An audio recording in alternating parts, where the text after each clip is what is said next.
자, 오늘 주신 하나님의 말씀은 사도행전 9장입니다. 복음의 변화 능력이라는 제목을 가지고 하나님의 말씀 보도록 하겠습니다. 오늘은 중고등부 연합으로 함께 예배를 드리는데 우리 더 축복하는 마음으로 중고등부를 부모님들 손을 꼭 잡고 함께 예배를 잘 드려주셨으면 좋겠습니다. 안 잡으려고 하죠? 그래도 한번 잡아주십시오. 여러분, 복 중에 최고의 복이 뭘까요? 오늘 주보에 보면은 내 일생 정말 좋은 소식은 무엇일까? 우리 청년들은 결혼이 될 수도 있고 직장 취업이 될 수도 있고 부모님들은 우리 자녀들이 또 어떻게 잘 되는 것을 될 수도 있지만 사실 따지고 보면은 우리 가운데 최고의 복이요 최고 좋은 소식은 우리 여기 있는 분들에게는 이미 일어난 것 같습니다. 유엔에서 조사한 결과로 사람의 삶의 질을 결정하는 최고 요소가 뭘까? 그거는 어느 나라에 태어나느냐입니다. 우리가 북한에서 태어난 것과 여기서 태어난 것의 그 결과는 너무나도 많이 틀리죠. 그런데 그 나라로 가보면 또 그 나라에 빈민가가 있어요. 그러니까 그 나라에서도 특별히 어느 부모에게 태어나느냐가 사실은 우리는 금수저 은수저 하지만 이건 결정적인 거라서 어떻게 할 수가 없어요. 유전적인 것들 뿐만 아니라 삶에 대한 부분들이 결정되어 있으니까 어떻게 할 수가 없습니다. 자, 우리 결론적으로 뭘 얘기하냐면 태어나는 것이 가장 중요하다. 누구의 자녀로 태어나는 것이 가장 중요하다. 이건 만고불변의 법칙이라고 할 수가 있습니다. 그런데 우리는 우리의 선택에 상관없이 태어났기 때문에 어떨 때는 불공평하다고 느낄 수도 있지만 여기 있는 분들은 누구도 불평을 할 수가 없어요. 여러분, 부모가 중요하다 그랬잖아요. 우리는 누구의 부모를 얻게 되었어요? 하나님이 우리의 부모가 되어버렸어요. 영접하는 자 곧 그 이름을 믿는 자들에게는 어떤 권세요? 하나님의 자녀가 되는 권세를 주셨다. 그런 의미에서 우리가 두 번째로 거듭나서 태어난 이 중생이라죠. 태어난 이 순간 우리는 정말 많은 변화를 겪게 됩니다. 먼저 부모님이 변하게 됩니다. 즉 영원한 부모님을 얻게 되고 그 뒤에 내가 하나님의 자녀가 되어버리고 그뿐만 아니라 내가 정말 많은 가족을 얻게 됩니다. 가문을 얻게 돼요. 아브라함이 내 조상이 되어버리고 다윗이 내 조상이 되고 예수님이 내 조상이 되고 오늘 우리가 보는 베드로 이 바울 이런 사람들이 내 조상이 되어버립니다. 조상도 달라지죠. 가문도 달라지죠. 정말 많은 관계의 변화가 일어나게 됩니다. 거기에다가 우리는 하나님이 세상을 이처럼 사랑하사 독생자를 주셨으니 이는 그를 믿는 자마다 멸망치 않고 무엇을 주셔요? 영생을 주셔요. 여러분, 최고의 치유가 뭡니까? 최고의 치료가 병 나음이 뭘까요? 죄의 삭은 사망입니다. 이 사망에 가느라고 우리가 병이 있는 거거든요. 병을 고쳐달라고 기도하는데 사실은 무엇이 고쳐지는 것이 최고의 병이 고쳐진 겁니까? 죄의 병. 죄의 병은 죽음입니다. 죽음을 극복한 게 영생이에요. 내가 예수 그리스도를 믿음으로 말미암아 영생을 얻었다, 주를 믿었다라고 하는 이 사실이 우리는 최고로 큰 치유함을 받은 것입니다. 그래서 그런 면에서 제가 지금 말한 게 설교를 다 얘기한 겁니다. 복음을 우리가 받을 때, 예수를 믿고 복음을 받을 때, 예수님을 믿고 구원받는다라고 하는 이 복음을 받으면 내 가운데 가치의 변화, 방향성의 변화가 일어나고 그 다음에 내 가운데 관계의 변화가 일어나고 전인적인 치유가 일어난다 하는 부분들을 오늘 말씀을 주셨습니다. 자, 그 말씀을 말씀 본문에 따라서 한번 들어가 보도록 하겠습니다. 오늘 본문에 보면 사도 바울이라고 하는 사람이 먼저 나옵니다. 이 바울은 옛날 이름이 뭐였어요? 사울이었습니다. 그래서 사울이 맨 처음에 부름을 받을 때 다메섹 가는 길에서 회심을 하게 됩니다. 이게 오늘 본문 3절에 나오게 되고, 그리고 나서 이 뒤에 예루살렘으로 돌아오기 전에 갈라디아서 1장 17절에서 18절에 보면은 오늘 본문에는 안 나오지만 내가 이때에 아라비아로 가서 3년 동안 있었다라고 얘기합니다. 이 아라비아라고 하는 장소는 그 당시에 나바테안이라고 하는 장소로 현재 성지순례 가면 많이 가는 페트라라고 하는 장소로 알려지고 있는데요. 그 장소에 가서 아라비아 사람들의 복음을 전하다가 뭔가 말썽을 일으켜갖고 거기에서 복음을 너무 세게 전한 것 같아요. 그러다가 부딪히는 바람에 다메섹으로 도망 나왔는데 여기 와서 그 아라비아의 왕이었던 아레다 왕의 신하들이 여기까지 잡으러 온 거예요. 그래서 오늘 본문에서는 이 광주리 타고 도망했다라는데 광주리 타고 도망한 일들이 25절에 나오지만 이 고린도서와 그리고 갈라디아서를 종합해 본 결과 다메섹뿐만 아니라 이게 아라비아에서 복음 전하다가 문제가 생겨서 결국 여기까지 와갖고 광주리로 탈출할 수밖에 없었다라는 것을 보여줍니다. 그래서 회심 후에 바로 복음을 전하고 3년 동안 복음을 전하다가 다시 다메섹으로 돌아와서 탈출을 합니다. 그래서 어디로 갔을까요? 예루살렘으로 갑니다. 그래서 오늘 이 사도 바울이 27절에 보면은 바나바라고 하는 사람의 소개로 인하여 사도들과 만나게 되고 또 만난 다음에 여기서도 또 복음을 엄청나게 세게 전합니다. 심지어 스데반을 잡아서 죽인 회당이 있어요. 그 회당에 가서 자기가 전해버려요. 자기가 거기서 잡아갖고 죽여놓고 자기가 다시 돌아와서 거기서 예수가 진짜더라. 이거 말하는 게 쉬운 것도 아닌데 이거 말하면 어떻게 됩니까? 사람들이 황당해 하는 거죠. 그러니까 또 부딪히는 거예요. 그래서 사람들이 이거 이러다 사람 죽겠다 또. 그래서 그를 가이사라는 항구가 있었는데 그 항구에서 그의 고향 다소, 안디옥에 가까워 있는 다소라는 곳으로 30절에 보내는 장면으로 일어나게 됩니다. 30절이 끝나고 나서 31절에 이 일로 인하여 어떤 일이 일어나는가를 이렇게 얘기합니다. 같이 한번 읽어볼까요? 시작. 그리하여 온 유대와 갈릴리와 사마리아 교회가 평안하여 든든히 서가고 주를 경외함과 성령의 위로로 진행하여 수가 더 많아지니라. 아멘. 한 사람의 회심이 분위기를 완전히 반전시키면서 큰 은혜가 이 가운데 있게 된 줄 믿습니다. 여러분, 나 한 사람이 주님 안에서 온전하게 헌신하여 변화되는 것들이 나 한 사람이 끝나는 게 아니라 가정과 우리 공동체에 큰 영향력을 미친다는 사실들 잊지 말고 우리 각자가 하나님께 은혜 받는 일에 힘쓰는 주의 자녀들이 되기를 주의 이름으로 축원합니다. 자, 오늘 말씀으로 다시 들어가겠습니다. 오늘 그 1장 1절에 보면 이렇게 합니다. 사울이 주의 제자들과 대하여 여전히 위협과 살기가 등등하여 대지상과 가서 이 다메섹 여러 회당에 가져갈 공문을 청하게 되는 것을 보게 됩니다.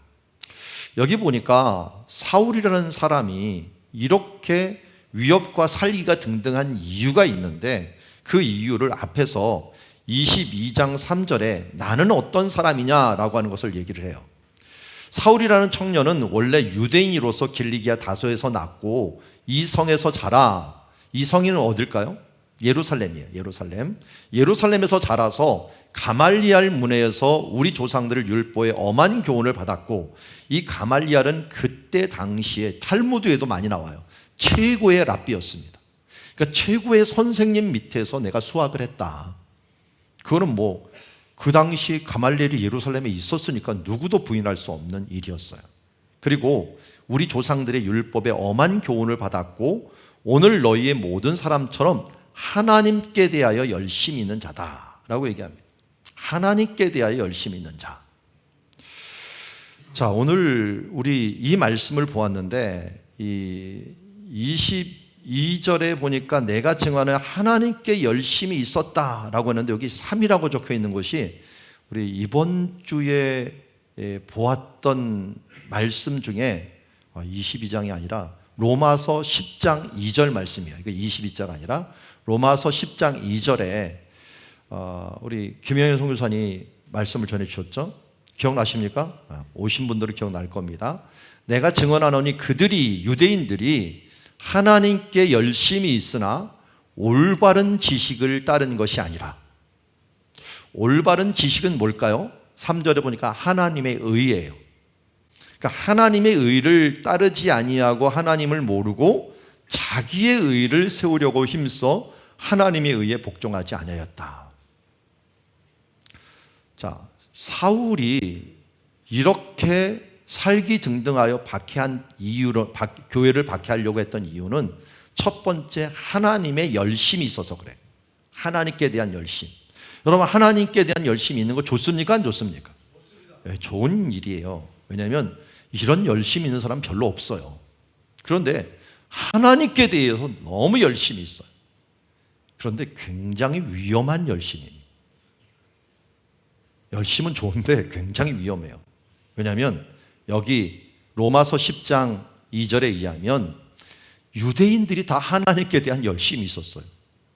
많은 사람이 열심이 있었어요. 그런데 이 하나님께 열심은 자칫 잘못하다가 뭐를 세워요? 자기 의를 세워요. 하나님께 열심히 대하는 게 아니라 하나님의 뜻에 대한 열심을 가져야 되는 거예요. 하나님 자신에 대한 열심을 가지고 내 뜻 가지고 막 하는 사람은 기복신앙이 될 수도 있어요. 하나님이 뜻은 무슨 생각을 하시는가는 중요하지 않아요. 내 생각, 내 마음대로 하나님께 열심을 해버리면 하나님께 큰 해를 끼칠 수가 있는 거예요. 오늘 여기가 지금 사울이 그런 상황이에요. 혹시 우리 가운데 하나님께 주신 은사 중에 이 종교성이 많은 사람들이 있어요. 이게 종교성 굉장히 중요합니다. 아무리 복음을 전해도요, 이 하나님에 대한 사모함이 없는 사람들은 정말 예수 믿기 어려워요. 아무리 그 사람들과 오랫동안 시간을 지내고 교회 오래 다녀도요, 하나님에 대한 열심이 없는 사람, 신앙에 관심이 없는 사람들이 많아요. 정말 안타까운 사람들이에요. 그런데 반대로 정말 하나님에 대한 열심은 있는데 자기 마음대로 믿는 사람들이 많아요. 기도할 때도 기도는 정말 열심히 하는데 하나님이 원하는 기도는 하지 않고 자기 원하는 기도만 하는 사람들이 있어요. 하나님께서 원하는 뜻이 있는데 자기 뜻대로 사는 사람, 우리는 기복신앙자라고 얘기를 합니다. 이런 기도를 하고 이런 삶을 살았던 사람들이 북이스라엘 사람들이 많았는데요. 그 사람들은 그래서 심지어 발견된 문서에 보니까 나는 여호와와 아세라의 이름으로 너를 축복하노라, 이렇게까지 기록해놨어요. 그러니까 하나님을 섬긴다고 하면서 플러스 알파로 아세라도 집어넣고 거기에다가 내 마음대로 섬기는 거예요. 하나님은 우상을 섬기지 말라, 그리고 오직 하나님만 섬겨라, 만들지도 말고 이웃을 사랑하라, 이런 말씀을 주셨는데 그 말씀에 대한 의미는 중요하지 않고 내 마음대로 섬김으로 말미암아 하나님을 왜곡하는 일들, 아니 교회를 박해하는 일들이 일어난다는 겁니다.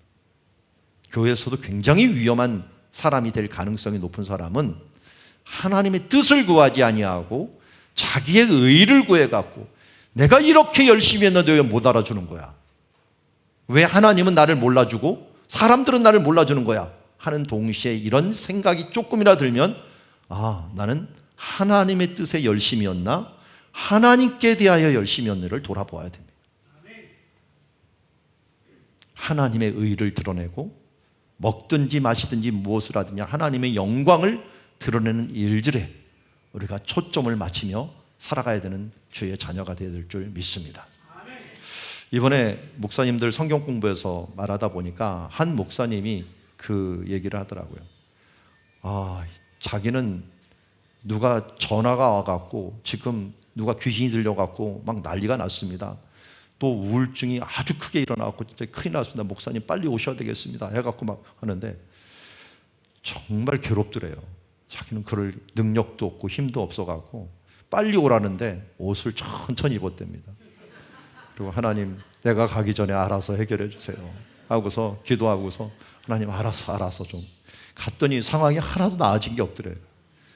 그런데도 할 수 없이 해야 되는 게 있으니까 예수의 이름 전하고 예수의 능력이 이렇습니다, 복음의 능력이 있습니다 하면서 전하고 왔대요. 그렇게 여러 번 반복했는데 정말 많이 고쳤답니다. 정말 많은 기적이 일어났대요. 그런데 그런 일이 또다시 일어날 때도 똑같은 마음이래요. 자기가 한 게 하나도 없고 할 수 있는 게 하나도 없는데 가서 나는 예수 이름만을 전한 것뿐이고 예수님이 돕지 않고 은혜를 베풀지 않으면 아무 일도 일어날 수가 없는데 나보고 무슨 능력이 있는 것처럼 막 불러버리니까 정말 괴롭다고 하는 말을 하는 걸 들었습니다. 맞습니다. 우리 이름에 능력 없습니다. 우리 뭐 대단한 능력이 각 사람들이 갖고 있어도 예수 이름 아니면, 하나님의 능력이 아니면 우리는 살아갈 수 없는 존재인 줄 믿습니다.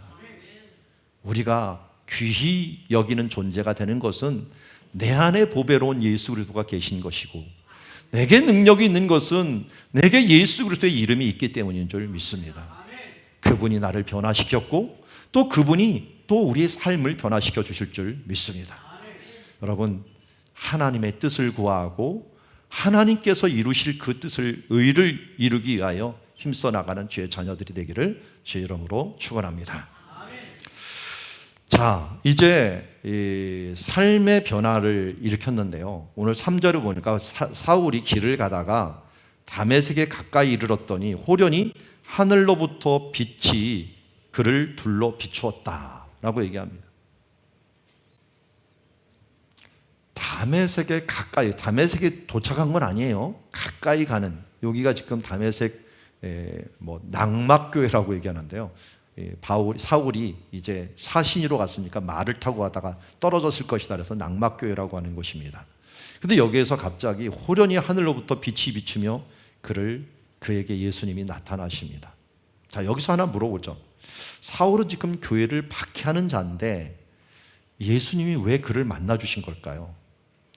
우리는 열심히 기도해도 예수님이 잘 안 만나 주시는데, 우리의 자녀들 좀 이번 수련회 때 예수님을 만나고 변화되어서 하나님의 깊은 관계, 인격적인 관계를 갖게 해주십시오를 기도해도 잘 안 나타내 주셔요. 그런데 이 사람은 박해만 했잖아요. 이 박해한 사람에게 어떻게 하나님께서 나타나십니까? 예수님께서 왜 나타나셨을까요?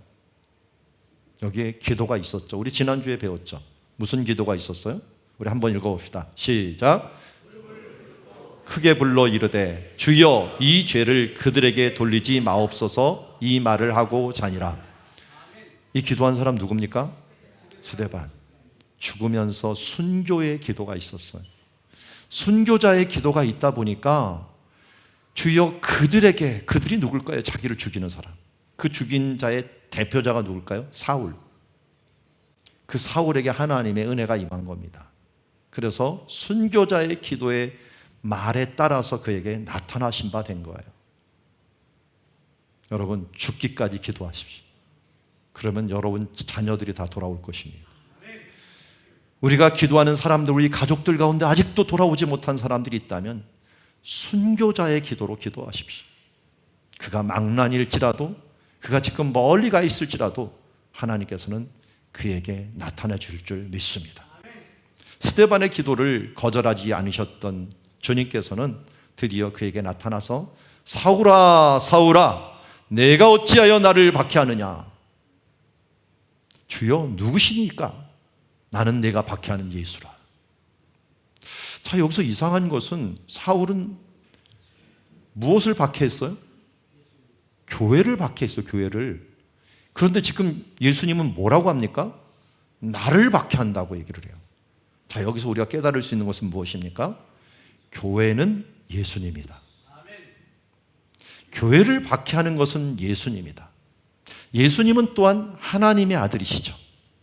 그러면 예수님을 박해한다는 것은 곧 하나님을 박해한다는 것입니다. 자, 원리가 나와요. 교회를 박해하고 복음을 박해하는 일들은 예수를 박해하는 것이고, 예수를 박해한다는 건 하나님을 박해하는 것이고, 하나님을 대적한다는 것입니다. 아주 큰 죄를 짓는 것이죠. 모르고 하는 사람들이야 어찌할 수 없다 치지만, 우리가 알고 하나님의 교회를 대적하는 일들은 없어야 될 줄 믿습니다. 그래서 우리가 교회가 예수님이다. 우리 청년들 이제 교회란 무엇일까 공부하게 되는데, 이게 제1 원리입니다. 교회는 예수님이다. 그래서 우리가 교회를 세우는 일, 교회에 충성하는 일은 뭡니까? 예수님께 충성하는 일이요. 예수님께 충성하는 일은 바로 하나님께 충성하는 일이라고 할 수가 있을 것입니다. 그래서 여러분들이 하신 일, 교회를 위해 수고하시고 하나님 나라를 위해서 수고하는 일들은 하늘에서 해같이 빛날 줄 믿습니다. 자, 이제 이 삶의 변화를 예수님께서 주시려고 하는데, 나는 내가 박해하는 예수라 하면서 너 잘못하고 있다는 걸 알려줬는데 그 다음은 어떻게 할 것인가에 대한 부분들을 6절에서 예수님께서 이렇게 얘기합니다. 내가 행할 것을 내게 이를 자가 있느니라. 자, 제가 예수님이라면 너는 이제 예수님을 잘 믿고 내가 내게 사명을 주겠다, 이 사명을 행하라 하면서 이렇게 얘기할 것 같은데, 다른 선지자들에게는 그렇게 얘기를 했어요, 주로. 그런데 사울에게는 그렇게 바로 얘기하지 않아요. 그 다음에서 들어가면은 내게 이를 자가 있을 것이다 라는데, 여러분, 이를 자라고 하는, 말해줄 사람이라고 하는 것에도 초점을 맞춰야 되지만 그 시간차에도 초점을 맞춰야 됩니다. 9절에 보니까 사흘이면 하루 이틀 사흘이죠. 3일 동안 누구도 안 갔어요. 그리고 3일 동안은 시간을 줍니다. 이 시간은 뭐 하는 시간이었어요? 보니까 보지도 못하고 먹지도 마시지도 아니하는 시간이었어요. 금식하는 시간이에요. 이때 사울은 뭐 하고 있었을까요? 11절에 보니까 그가 기도하는 중이다 라고 얘기합니다. 여러분, 우리가 전환기의 시간에 내가 잘못했다는 것을 깨달은 다음에는 그때 그냥 함부로 행동하면 안 됩니다. 무엇이 잘못되었고 내가 어디서부터 잘못되었는가, 나는 이렇게 열심히 했는데 뭐가 잘못된 거지 하면서 숙려 기간이 필요합니다. 하나님과 대화하면서 무엇이 문제인가 기도하는 시간이 필요하다는 거예요. 기도하지 않고 행하다가는 또다시 똑같은 일을 반복하게 되는 것을 봅니다. 이상하죠? 사람들이 실패하는 사람들은 실패한 습관을 반복을 합니다. 왜냐하면 하나님께 기도하면서 무엇이 내가 실패의 원인인지를 돌아보고 바로 가야 되는데 그것을 돌아볼 시간들을 놓치고 말아요. 사흘 동안 보지 못하고 먹지도 마시지 아니하니라. 저도 신학을 시작할 때, 또 큰 일을 시작할 때는 주로 기도하고 또 시간에 말미를 두며, 아니 하나님이 그렇게 하시더라고요. 다 내려놓는 시간이 필요합니다. 사울은 이때 성경을 보면요, 그가 쓴 성경 말씀을 보면은 유대인이 쓰는 글 방식하고 사울이 쓴 방식하고는 근본적인 차이가 있어요. 그게 뭐냐면 유대인들은 탈무드를 보면 알아요. 아마 사울은 탈무드를 다 외웠을 거예요, 거의 다. 근데 이 탈무드 글을 쓰는 방식이 어떻게 쓰냐면 안식일을 거룩히 여기라 하면은 그 다음 탈무드의 글을 못 써요. 안식일을 어떻게 잘 지켜야 되는지를 알려주겠다 하면서 우리들의 전통은 안식일에는 이 물건을 사지도 말고 또 뭐 하지도 말고 하면서 하지 말아야 될 것들을 쭉 기록을 해놔요. 그리고 나서 아니 너무 많어 이거 어떻게 이걸 다 해? 라고 하면은 그래, 그러니까 내가 예를 들어서 알려줄게 하면서 그걸 좀 쉬운 이야기로 해주는 거예요. 이야기. 그 이야기로 해주는 것이 탈무드 이야기가 됩니다. 우리 여러분들이 대부분 탈무드 이야기 듣는 것들은 요거 지키라는 율법에 대한 전통을 해석하는 그 말씀들을 주로 들은 거예요. 여러분들이 듣고 있는 탈무드는. 그러니까 성경을 이렇게 지켜라, 지키는 것들에 대한 부분들을 어떻게 잘 지킬 수 있느냐를 이야기로 풀어낸 게 탈무드입니다. 자, 사도 바울이 쓴 성경책 한번 보세요. 다른 거 다 제외하고 먼저 로마서부터 볼까요? 로마서는 어떻게 쓰던가요? 거기에 뭐 하라는 말은 없어요. 1장부터 거의 12장까지는 뭐라냐면 우리가 죄인이다. 이 죄인이 우리가 어떻게 구원을 받는지를 아느냐. 의인은 없나니 하나도 없다 하면서부터 설득하기 시작하는 거예요.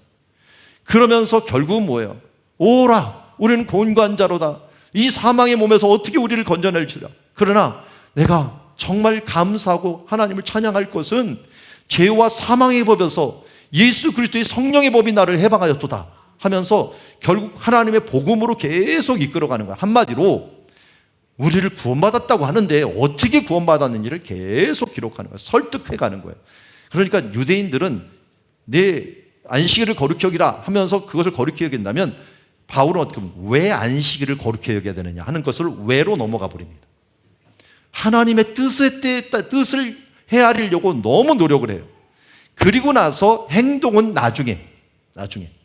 그래서 예수님도 뭐라고 말씀합니까? 이게 예수님 방식이에요. 예수님도 내가 세 계명을 주노니 서로 사랑하라.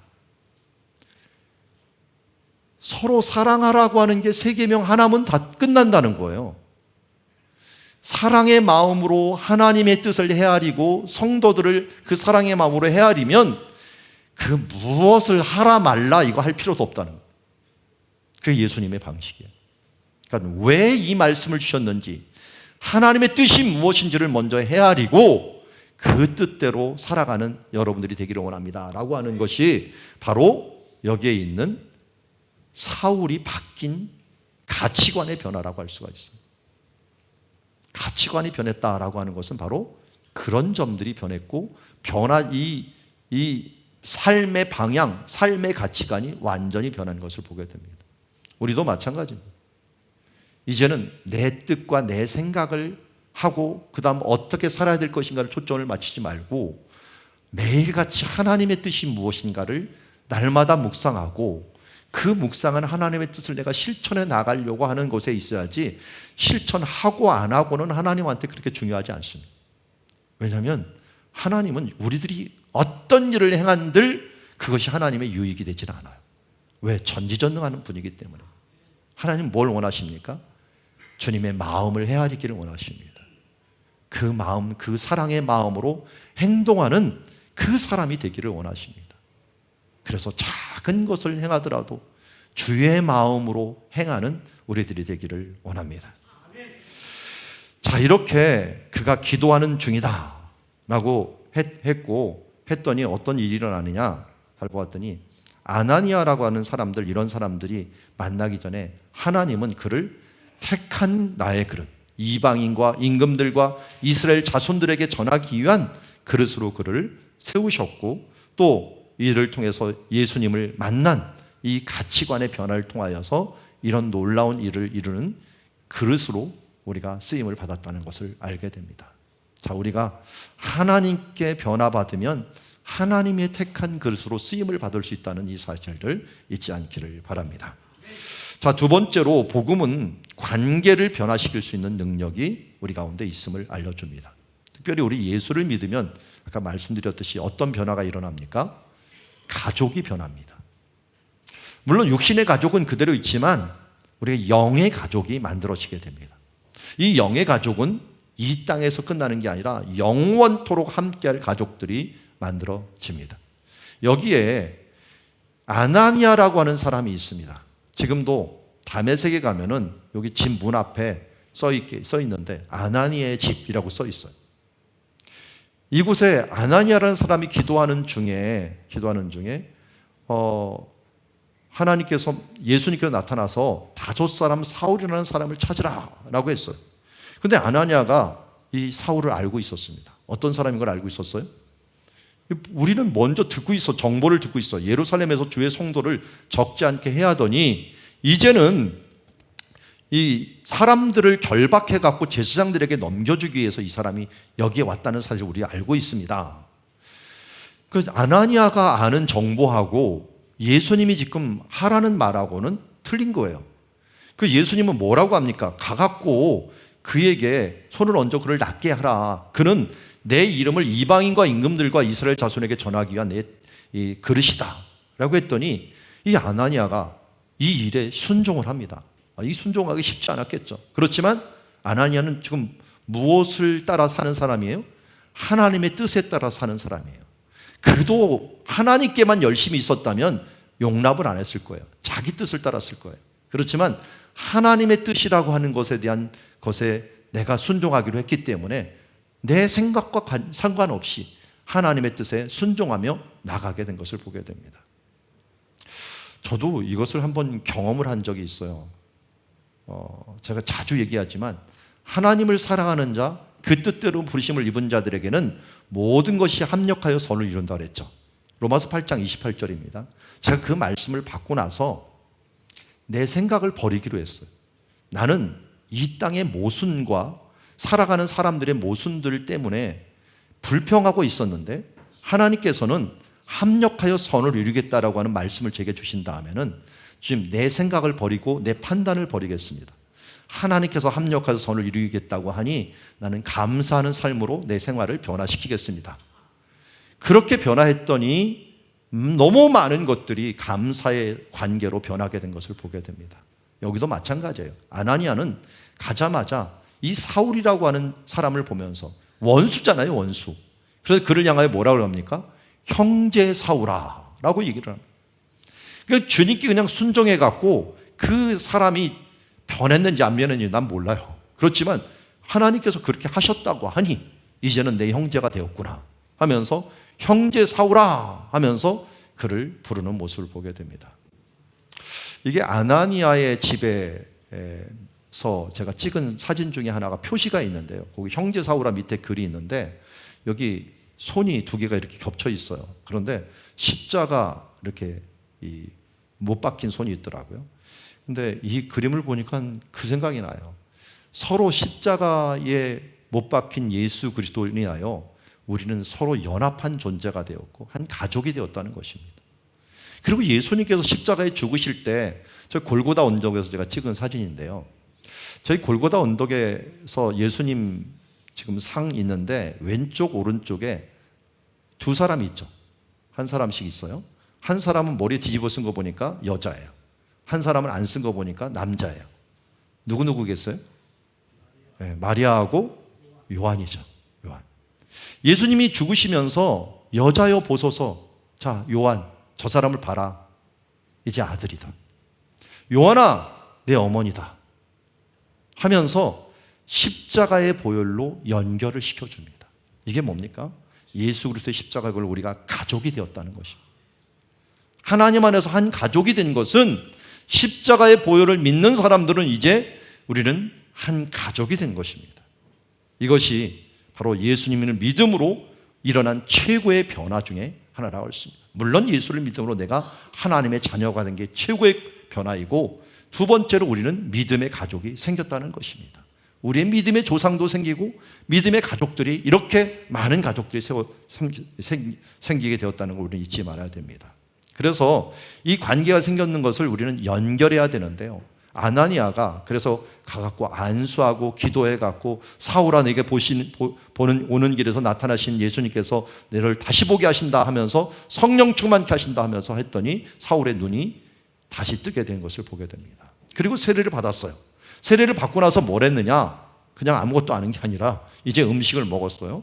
강해졌어요. 그 다음에 뭘 했는지 봅시다. 사울이 다메섹에 있는 제자들과 함께 며칠을 있음에 그냥 바로 나가지 않았어요. 누구와 함께 있었어요?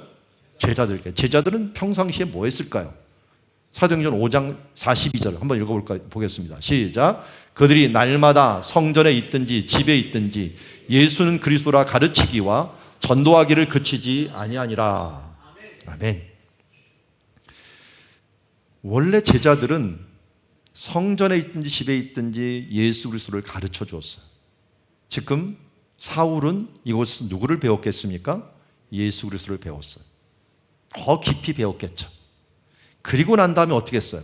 즉시로 각 회당에 가서 예수가 하나님의 아들이심을 전파했습니다. 사람마다 예수를 믿고 나서 조금 변한 사람이 있고 많이 변한, 왕창 변한 사람들이 있는데 이 사울은 변하는데 굉장히 쉬웠어요. 왜냐하면 하나님에 대한 열심이 너무 강력했는데 그 지식과 그 모든 것들이 근본적으로 주어만 바뀌니까 모든 지식이 다 쓸만한 지식으로 다 변하게 된 거예요. 그래서 회당에서 하나님의 아들을 전파하는 일들이 일어나게 됩니다. 얼마나 열심을 전했는지 결국 사람들한테 부딪히다가 결국 밤에 사울을 광주리에 담아 성벽에 내려야 될 정도로 사람들이 성문까지 지키면서 죽이려고 했던 것을 보게 됩니다. 그래서 다메섹에 가면은 지금도 그 광주리를 하나 만들어 놨어요. 저런 광주를 메고 이 성벽에서 도망갔다 해서 성벽이 아직도 남아있는 모습을 보게 됩니다.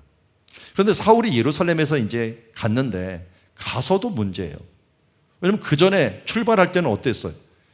예루살렘에 박해하는 자들이니까 제자들이 그를 사귀고자 하지 않았어요. 나 변화되니까. 변했다고 해봤자 뭐 변합니까?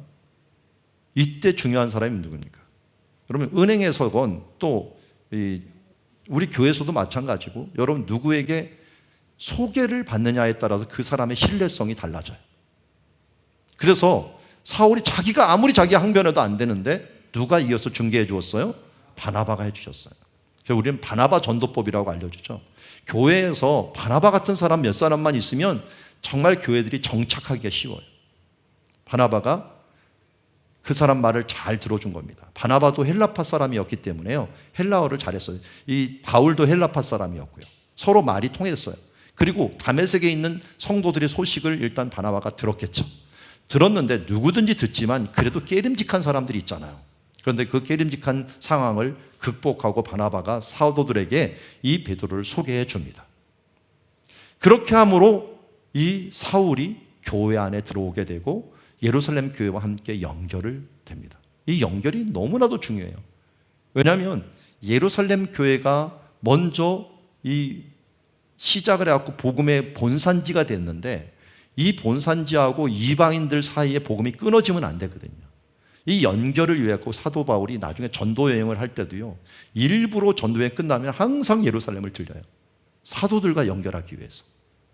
여러분, 교회와 연결된 삶을 살아야 돼요. 아무리 내가 열심히 있더라도 나 혼자 교회에서 나 혼자 예배를 드린다? 이거는 성경과 완전히 동떨어진 생각이에요. 이게 자기 열심이에요. 자기 위해요. 하나님에 대한 나 열심이 있어. 나는 혼자도 예배를 잘 드려. 이거는 하나님의 뜻에 대한 열심이 아니에요. 하나님은 어떻게 얘기했습니까? 예수님도 예루살렘을 떠나지 말고 함께 모여갖고 기도하고 예배하라. 우리에게 주신 교회는 바로 예수님이시지, 우리 각자가 예수님이라고 할 수 있지만 하나님께서 우리에게는 주신 최종적인 예수님의 모습은 교회 공동체라는 거예요. 나중에도 보면 사도 바울이 그래서 절대로 어떤 일이 있더라도 교회를 떠나서, 아무리 그가 욕을 먹고 오해를 받고 와도 교회를 떠나지 않아요. 이렇게 해서 사도들과 함께 연결되어서 우리의 복음이 이제 예루살렘에서 시작된 복음과 함께 연결되어서 지속적인 변하지 않는 복음으로 우리에게 전달된 것을 보게 됩니다. 그럼 이 일들을 위해서 정말 수고한 바나바처럼 우리 교회도 그런 바나바 역할을 하는 분들이 많이 있는데, 이 일들 끝까지 잘 감당해 주시기를 바랍니다. 이제 복음은 마지막으로 전인적인 치유 능력이 있다는데요, 바울의 얘기가 끝나고 베드로 얘기가 시작됩니다. 베드로는 애니아라는 사람을 고쳤는데요, 8년 동안 중풍병으로 앓았던 사람을 어떻게 고칩니까? 예수 그리스도께서 너를 낫게 하신다 하면서 나사렛 예수 이름으로 일어나 걸으라 라고 했던 베드로가 또다시 예수 그리스도 이름으로 그를 낫게 해 주었습니다. 그랬더니 어떤 결과가 일어납니까? 35절에 루다뿐만 아니라 그 주변 지역을 샤론 평야라고 불러요. 샤론 평야에 있는 사람들이 다 주께로 돌아오는 일들이 일어나게 됩니다. 또 루다에 가면 지금도 성 조지 교회라고 하는 교회가 있는데요, 여러분들 뭐 가끔 영국에 보면 영국의 수호신 해갖고 성 세인트 조지 이렇게 해갖고 그가 용을 찔러 죽이는 일들 하는데, 이 조지가 어디서 나온 거야? 저는 뭐 요한이나 이런 다른 야고보나 다른 말인 줄 알았어요. 근데 원래 조지라는 사람이 있어요. 사도도 아니고 또 그 사도들의 제자도 아니에요. 근데 루다 출신의 천부장인데, 천부장이 예수를 믿고 나서 변화된 다음에 그 당시 로마가 기독교를 핍박하니까 천부장이 되었는데 앞장서 갖고 왜 기독교를, 종교의 자유가 있는데 기독교를 핍박하느냐라고 나섰다가 순교를 당했어요. 그러니까 고위직 중에서 최고의 고위직이 순교를 한 거예요.